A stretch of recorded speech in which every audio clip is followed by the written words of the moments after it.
Olá, queridos companheiros de jornada, amados irmãos. Estamos aqui, continuando, ouvindo os nossos sentimentos no segundo vídeo. E nós terminamos lá o primeiro vídeo com a pergunta: quem sou eu?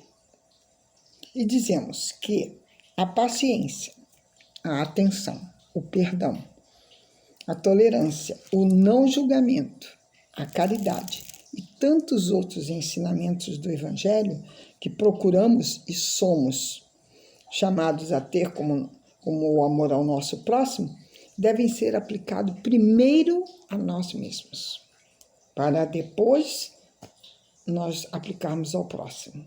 E aí surge a pergunta: como fazer isso?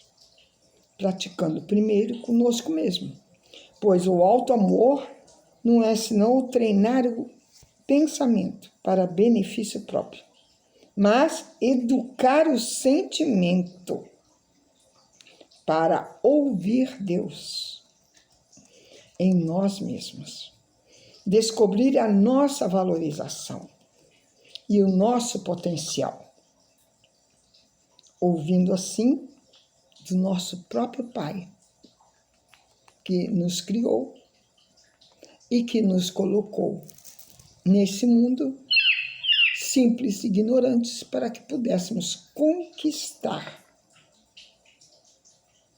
a nossa melhora interior.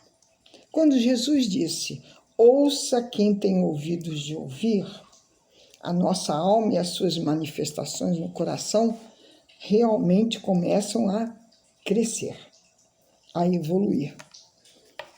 Vamos nos amar quanto merecemos, porque ao ouvirmos os nossos sentimentos, a nossa vida realmente terá muito mais encanto, muito mais alegria e muita paz. Cada espírito é herdeiro e filho do nosso amado Pai. Quando nutrimos o sentimento de condenação, que na maioria das vezes está dentro do nosso psiquismo desde há muito tempo, nós conseguimos nutrir esse sentimento e nós vamos mudando em razão de não conseguirmos o prazer de viver, a saúde, desse julgar. O alto amor ainda é uma grande lição, grande e paciente, vamos dizer assim, né? Uma grande lição para nós aprendermos, porque temos que ter muita paciência para trabalhar conosco mesmo. Pois quando nos distanciamos desse amor, desse alto amor, ficamos à mercê das provações sem recurso para sustentarmos na vida interior nossa os nossos valores latentes que vão nos conduzir à missão individual estabelecida pelo nosso Pai. Quando ouvimos a nossa alma, nós nos conectamos à sabedoria interior. Nos desligamos dos padrões normais, dos novos ambientes, das pessoas e filosofias contrárias à nossa felicidade, que são inadequadas ao caminho do nosso autoaprimoramento.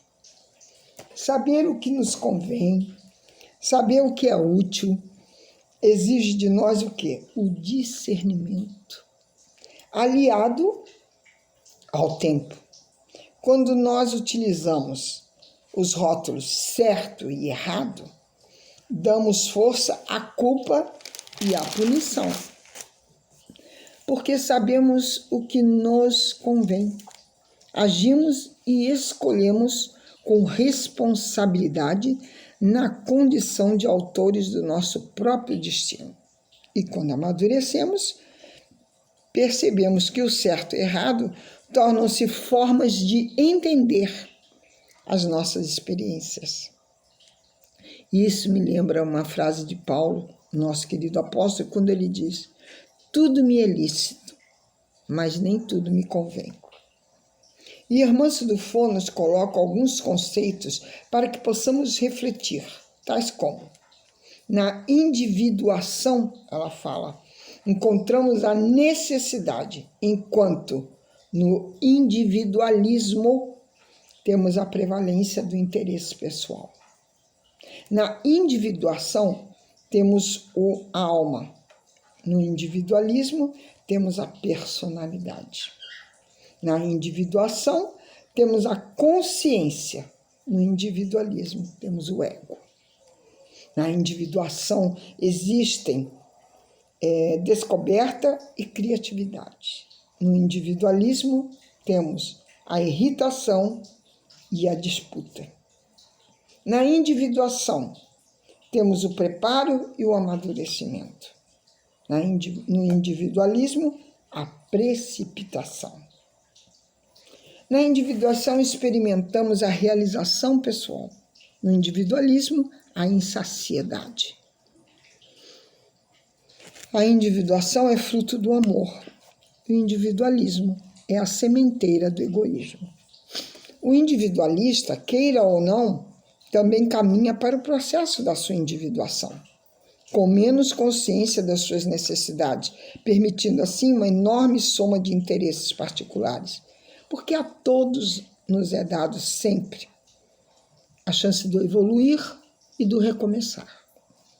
Mas, como a lei de evolução não para, Jesus dizia: vós julgais segundo a carne, eu a ninguém julgo. E por que nós julgamos? Vamos assim refletir. Qual de nós estará em condição de nutrir certeza se a atitude do nosso companheiro é uma expressão de individuação ou de um cativeiro de personalismo?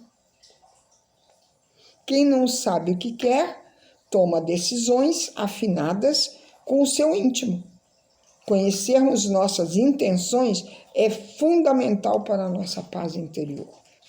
Estamos no tempo dos sentimentos e das descobertas da alma.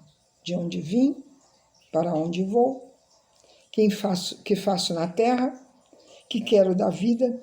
Para conhecermos bem tudo isso, façamos um mergulho no nosso interior. Meditemos sem medo ou julgamentos nessas perguntas.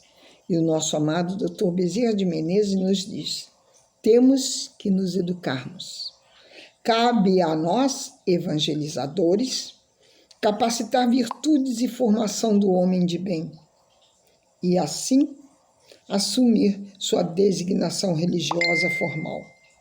Saber viver e conviver serão as metas principais no programa do desenvolvimento de habilidades e competências pelo Espírito.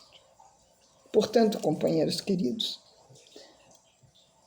quando ouvimos os nossos sentimentos, nos introspectamos. Precisamos conhecer o que está dentro de nós, de nossas almas, o que precisamos melhorar, o que precisamos fazer para crescer espiritualmente. Como vamos ajudar o nosso próximo se nós não ajudamos a nós mesmos? Como podemos, muitas das vezes, aconselhar alguém se nós ainda não nos conhecemos, não sabemos nada sobre nós? É necessário esse momento que a Terra está passando, da mudança, que deve ocorrer total daqui a 150 anos, mais ou menos. É necessário que a gente comece a se olhar para dentro de nós, fazermos a nossa melhora interior, sermos mais pacientes, sermos mais tolerantes, sermos menos egoístas, menos orgulhosos, deixarmos a inveja de lado, deixarmos a maledicência do lado, sermos mais tolerantes, mais amorosos, mais compreensivos, porque estamos vendo aí todo tipo de violência, todo tipo de punição, mas esquecemos de olhar para dentro de nós. Como estamos? Como somos? Que exemplo damos àqueles que nos rodeiam, aos nossos familiares? Uma coisa que sempre me deixou alerta foi quando eu estudei a vida de Jesus. E estudando a vida de Jesus, eu entendi porque ele tinha aquela autoridade moral. A autoridade moral só é conquistada quando nós nos melhoramos. Quando nós damos exemplo. Não adianta falar e não fazer. Temos que coordenar sempre os nossos pensamentos, sentimentos e as nossas atitudes. Para que quando falarmos, as pessoas dizerem, tocou meu coração.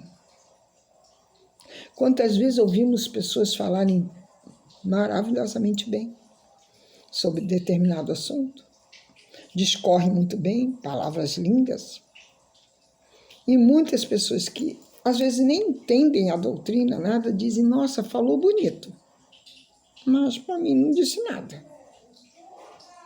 E não precisa ser um profundo conhecedor de doutrina para a gente entender isso, porque não tocou o coração. Muitas das vezes falamos e não fazemos aquilo que falamos. E falar é fácil, não é? O fazer é que é o difícil. Exemplificar. Aquilo que quando começamos lá no primeiro vídeo falamos, que a irmã Sudifol falou muito bem, da renúncia, do devotamento que temos que ter, para conosco mesmo, para podermos nos dedicar, para podermos mudar, para sermos seres melhores, para ensinarmos o ser e não o ter, para educarmos quem está à nossa guarda, que é a nossa família, nossos filhos, colocando exemplos. Mas meu pai faz isso, a minha mãe faz isso. Temos que ser um só, na nossa casa material, na rua, na sociedade, no nosso lar espiritual.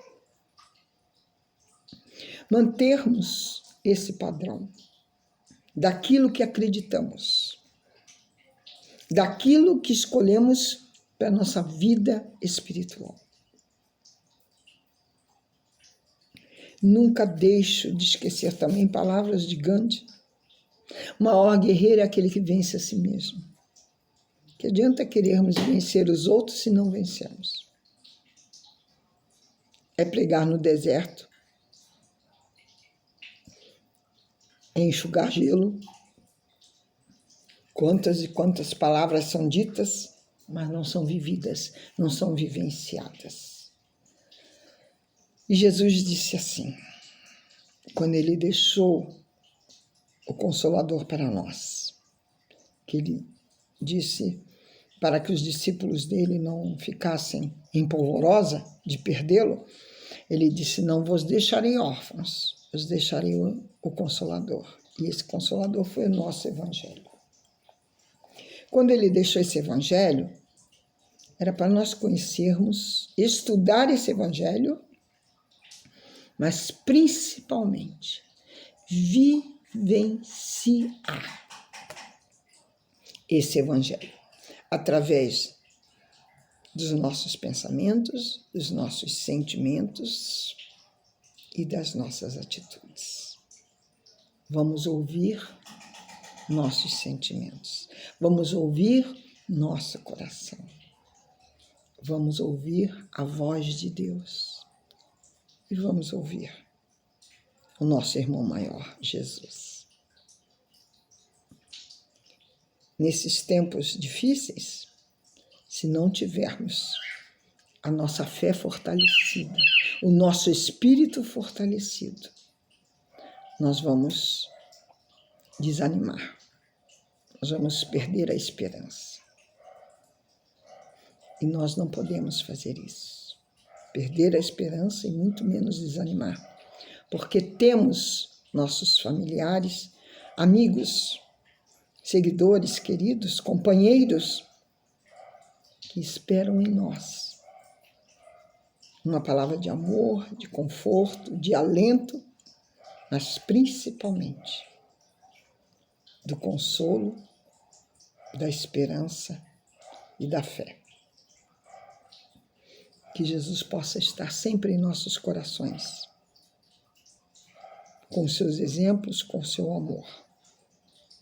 E que o nosso Pai, que está sempre nos dando a mão, que está sempre nos dando a chance do recomeçar, possa fortalecer a cada um de nós para seguirmos o nosso caminho. A nossa meta é nos melhorarmos, ouvirmos nossos sentimentos. Graças a Deus, graças a Jesus, e que possamos estar na paz do Mestre, hoje e sempre. Beijos em seus corações.